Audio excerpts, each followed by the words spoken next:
So if you're going to be down here on a regular basis, he can introduce you to his sons.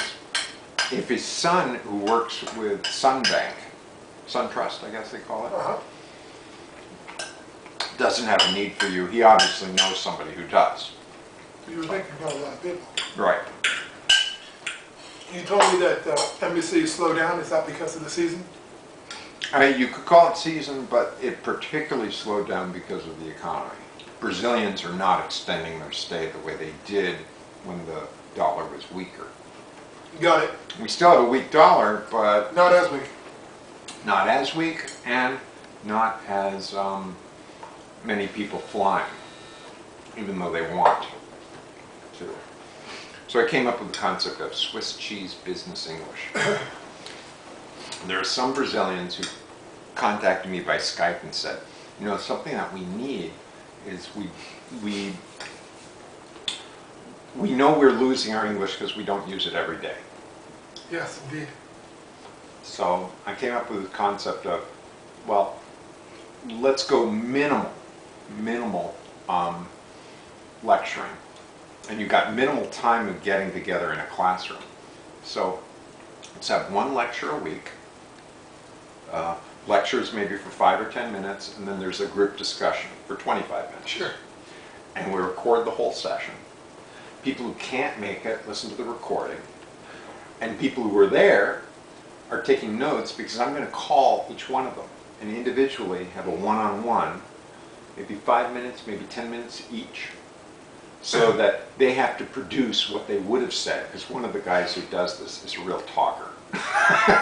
While Vinicius was talking, what did you want to say? Because he keeps interrupting. And I know that, you know, so this is Vinicius. We're going to work with him. It's okay. So the guy who came up with multiple intelligences, a guy named Howard Gardner, he says that there are many ways of learning. Yes. The introspective student generally doesn't perform in a classroom situation because they're thinking about it. And they're not, you know, verbally participating, but they are right there creating answers and questions. And so the way to pull those people out is to call them afterward and say, well, what were your thoughts about it?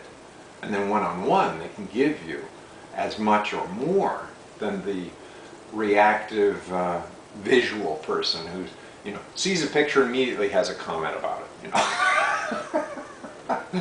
You know, you look at the classroom and you think, well, who's participating? The guy who's got his hand up all the time. Well, now you have to call each one of them and find out. And the guy who's raising his hand all the time, you know, I already talked about it. Why are you calling me? Because they live in the moment. And they have no idea what the thing was all about. They just remember participating. Oh, yeah, there's pretty good pictures in there. Wait, you know, both of them have participated in some way. Yeah. So the new verbiage, which hasn't been adopted yet, but which the guy uses, Howard Gardner uses in one of his books, he talks about we need to have tests that are performances of understanding. A performance of understanding is beyond just a regurgitation of facts. It's beyond just reciting what was recited to you, because most lectures are recitations. The professor said this before, and he's just laying out the information and seeing if you can lay it out yourself. The example the guy gives is if you're studying the Holocaust, what is your performance to show that you understood that happened? Well, a very simple performance would be being able to link the Holocaust to what happened in Rwanda, or being able to say, well, Bosnia had a similar sort of genocide, and the concept of genocide being linked with Holocaust, I mean, often you don't actually hear those two words together. Genocide, you hear about the Holocaust, but was it a genocide? Yeah, it was a genocide, but you don't hear about it. You hear about extermination, you hear about discrimination, the elimination of a people, but the word genocide is of a later time.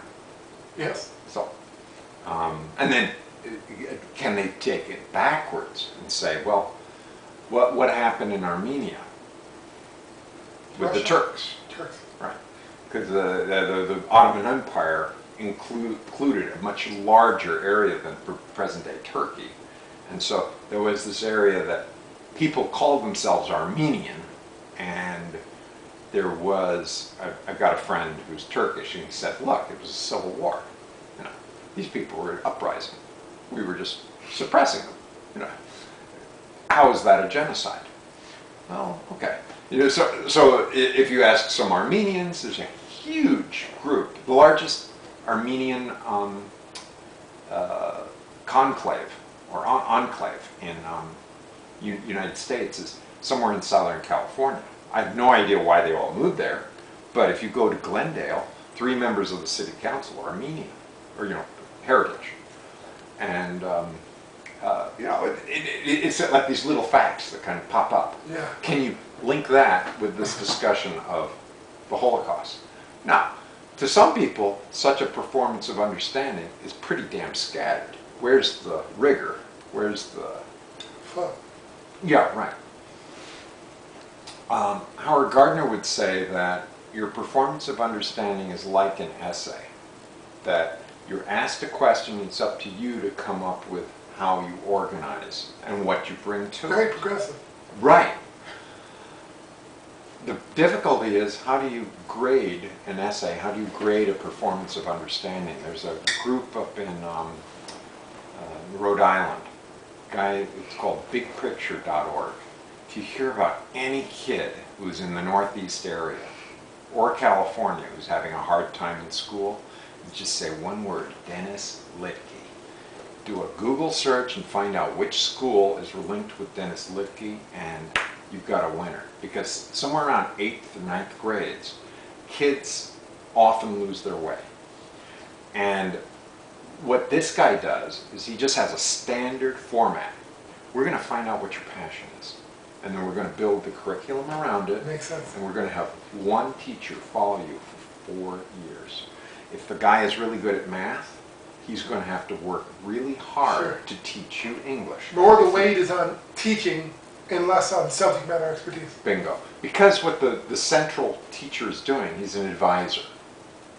That's how it was done in old Europe, though. With Back the in witch. old Europe, right, they had The a monks. tutor. A lot of them were monks. Right, Merlin. What did Merlin do? Yeah. Oh, kind of turn you into a fish, and then the fish will teach you about what it's like to be a fish. Plus it builds trust, that bonding. The student isn't overwhelmed with having to manage a variety of personalities. Right. Now, you've got a kid, right? About 4. So you are, in effect, the advisor to those kids. Sure. And you have to go find other advisors Sure. to help you. That's right. What's great about this school system that Littke came up with was the parents have to apply for the school as well. The parents have to explain what they will do to support the kid, because they have to be willing to talk about themselves so that the kid knows where he came from. And the kid, every kid, by the time he's come to junior year, by the time he's 17, he's written a 75-page document about himself, which includes grandparents, relatives, where he came from. If he doesn't want to write it, he's made a video. He's edited it. He's learned how to flow. He's not just, and this is what happened next. No. I mean, he's made a story. It can be written. It can be an audio. That flexibility. Whatever it is, he's combined a lot of information. How long have you been following this guy? Since 2000.